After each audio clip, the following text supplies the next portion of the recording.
I knew I wanted a new opportunity, new space. I've been in New York all my life. That's what I knew. Kevin Davey used to live in Sydney, New York. It was a small town. Everyone knew everybody.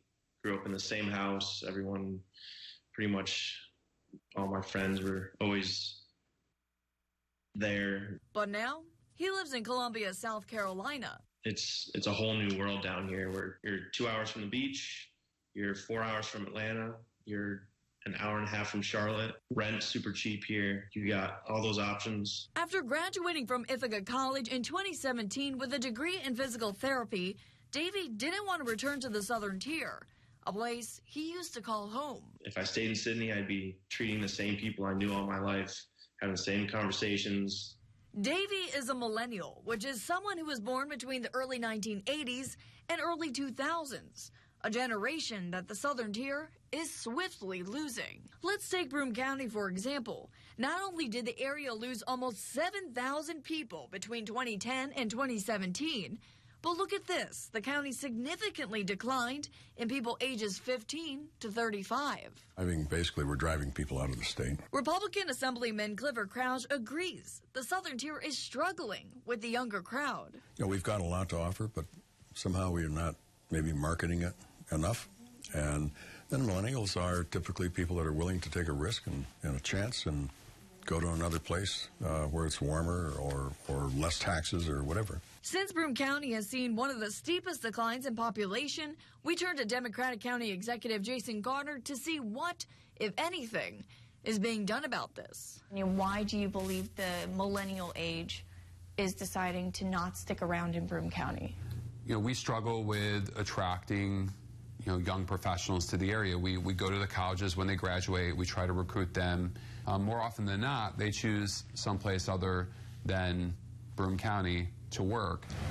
Here on Court Street in downtown Binghamton, there's not a wide variety of businesses geared toward the younger crowd. Some of the building structures are decaying, and there's not a whole lot of foot traffic.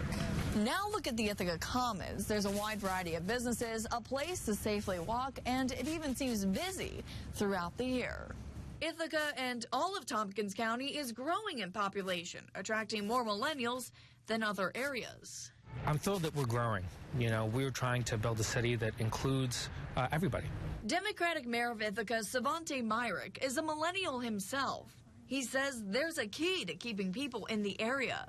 What we try and do is create a culture that really encourages those young people to stay, right? Lean into supporting and growing businesses like Rosie, our grocery delivery service that was raised right here and now has dozens of employees, to Rev, our startup business incubator, setting the signal that Ithaca is open for business that is ethical, that is culturally appropriate, and that is sustainable. Turns out that that's a winning message so far. A winning message that Garner wants to achieve. I don't think that we necessarily need to mirror Ithaca, but we are working to develop some of those things. So if you look at the Greater Binghamton Fund, we're investing $20 million in Binghamton, Johnson City, and Endicott, the urban areas, to do a lot of the things that Ithaca has already done to develop murals and streetscapes and make it a more inviting and friendly place, for an aesthetically pleasing place for people to shop and live. But for now, those are just plans. Now that I've lived here for a year, I like it too much to change. And plans alone likely won't be enough to save others like Kevin Davey from leaving the Southern Tier of New York. According to Cornell University's population census data, it projects that more than 33,000 people will leave the Southern Tier by the year 2040.